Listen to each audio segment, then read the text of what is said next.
Welcome to another edition of the Willie Bragg Show. I am your host, Willie Bragg. I hope each and every one of you are doing well today.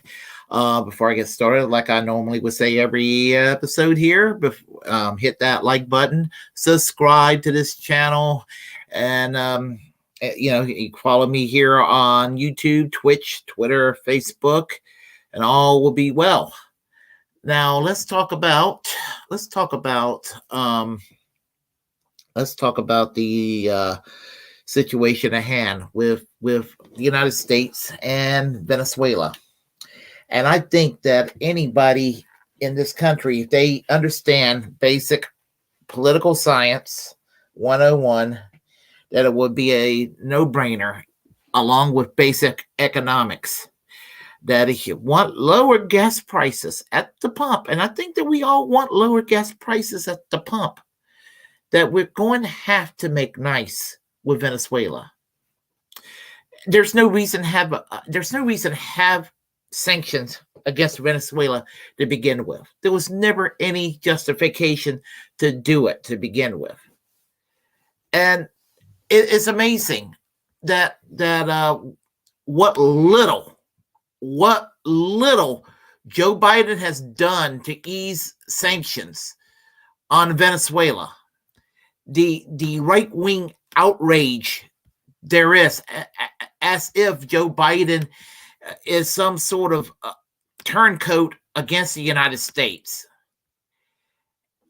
He wouldn't be doing any turncoating against the United States if he dropped all the 100% sanctions against Venezuela. There is no danger to U.S. national security by befriending Venezuela. If anything, it will be good for the United States, even from a selfish national security standpoint. I mean, and I would hear the argument, well, we should be producing our own oil, and well, we do, but we don't do it for the American people. We export it elsewhere and gouge the American consumers at its expense. But, when we talk about things like nationalizing the oil companies or whatever, well, nobody's really talking about it except for some very smart people. But those smart people are maligned and made fun of when talking about things like nationalizing the oil companies here in the United States.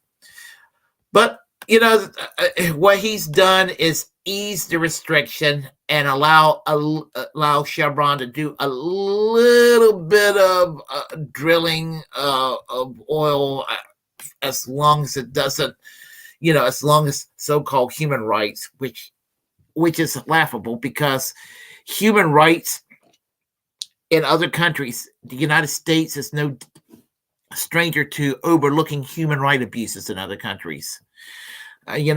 Saudi Arabia is 100 times more abusive of human rights than just about the average country, a country on this planet.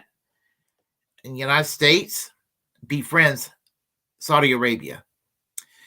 I have said this before, and I'll say it again. if you leave the religion of Islam in Saudi Arabia, you get the death penalty.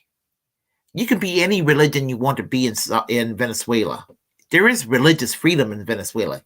It's a predominantly Roman Catholic country. It's fine. You could be Protestant. It's fine. You could be Jewish, Muslim, Buddhist. You could be an atheist. It's fine. You have religious freedom in Venezuela. You don't in Saudi Arabia. Being LGBTQ in Saudi Arabia will get you executed.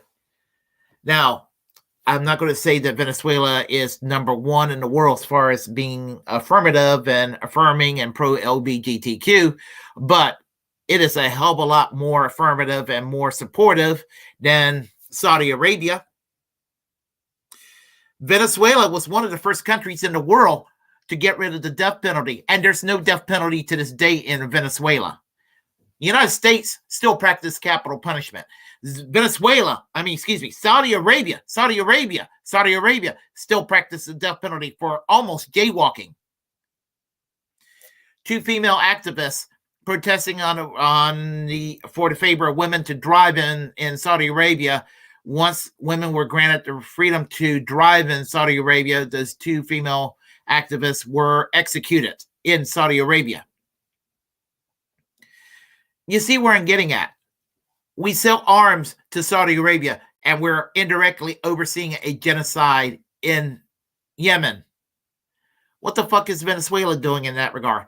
If there's any human right abuses in Venezuela, it pales in comparison to Saudi Arabia, that the United States jump over backwards because it's oil rich. Well, Venezuela is oil rich too. And I'd rather give my money to Venezuela any day than to give my money to Saudi Arabia. I mean, it should be a no-brainer. It should be a fucking no-brainer. And what does the neocons do? They're going nuts because Biden doing what a lot of Democrats do. They take a reform or they do something and they don't go far enough what needs to be done. If there's anything that should be criticized about Biden, it's not dropping the sanctions 100% against Venezuela that's being imposed. And remember, what Donald Trump did against Venezuela, especially with people like National Security Advisor John Bolton during his presidency, was a war crime itself. I do not recognize Juan Guaido as the president. I recognize Nicolas Maduro as the president. He won. He is the president of Venezuela. Even if you don't support the guy, he is the president of Venezuela. And that should be it. That is it. I think it should be a freaking no-brainer. It should be a freaking no-brainer about that. There should not even be any question, one question about it at all. But a lot of Americans, they will believe the narrative that comes out of the Washington consensus. So the Washington consensus will tell you, Venezuela is the boogeyman of the Western Hemisphere, or that Cuba is the boogeyman of the Western Hemisphere, or whatever. But at the same time, they'll go around and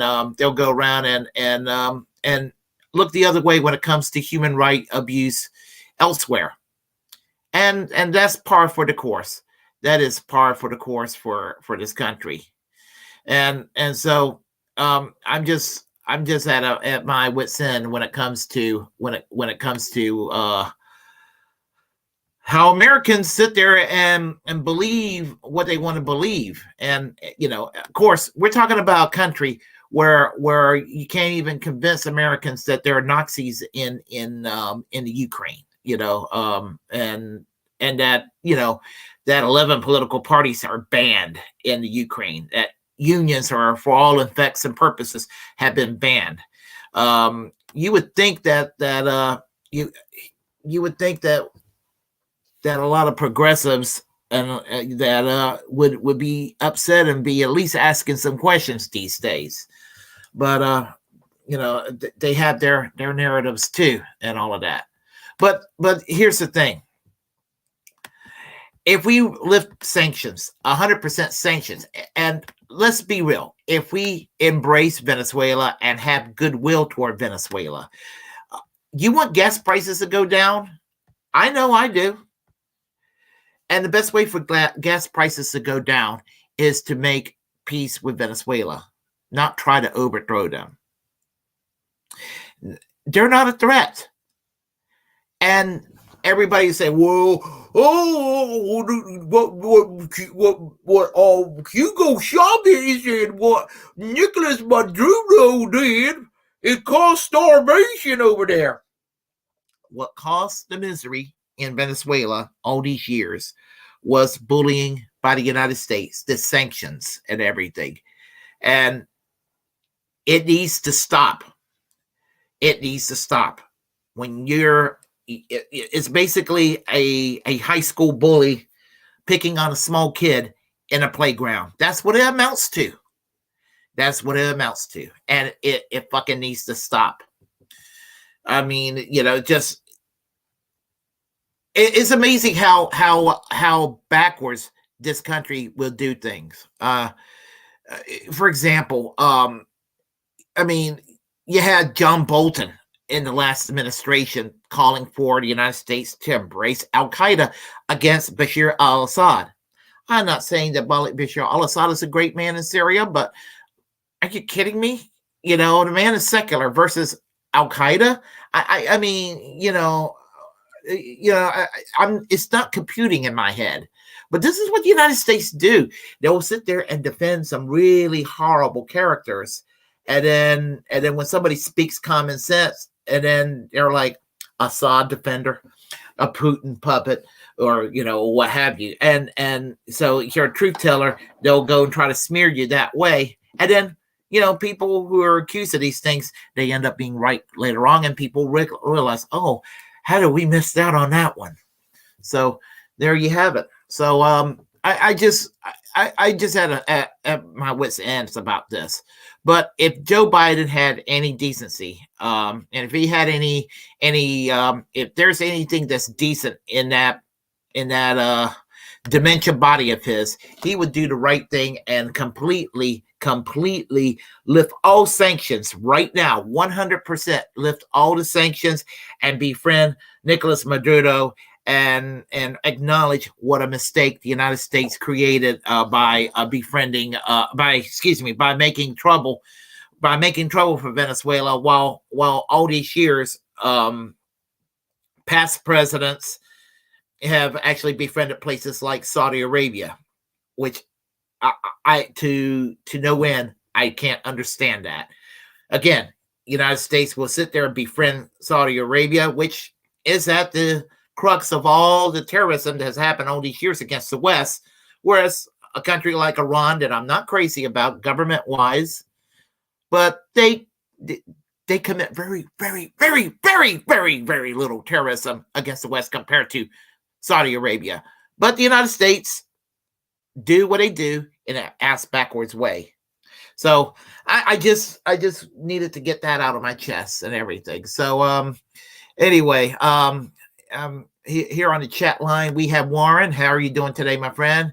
Your sarcastic voice is awesome for laughing out loud. Good afternoon, pal. Hey, how are you doing today, Warren? I'm looking forward to you and Conrad Misty tonight on your chat on your program, Extra Booyah. And tonight, folks, Warren's show, I'll put it down on Twitter and I'll put it down on Facebook this evening. And let y'all know that that Conrad Misty Weston will be on Extra Booyah with Warren, Uncle Warren Dearman. So anyway, folks, I have to go and get a little bit of rest right now. I'm going to wind down, but tomorrow I'm going to be on what with Jimmy Sutherland. And so I hope you're going to be here or be there to watch her program around 1 p.m. Eastern Standard Time, 10 o'clock Pacific. Y'all do the math if you live in between the Pacific and East Coast. Anyway, if you all like what you heard, press like and comment. If you disagree with what I have to say, comment anyway. Feel free to subscribe to this channel. Follow me on YouTube. Follow me on Twitch, Twitter, Facebook. As a First Amendment absolutist, it's my duty to inform you to create your own platform and utilize it because we are, in fact, the muckrakers of our time. And remember to always seek a second opinion. Never accept the corporate media narrative, and just always seek a second opinion. Seek 33 opinions as you can, because what the corporate media has to offer is crap. So, and remember, speaking of a free press and free speech and all of that, remember, we're all Julian Assange. So anyway, y'all take care, and I will conclude by saying to you all, music. Take care. See y'all next time.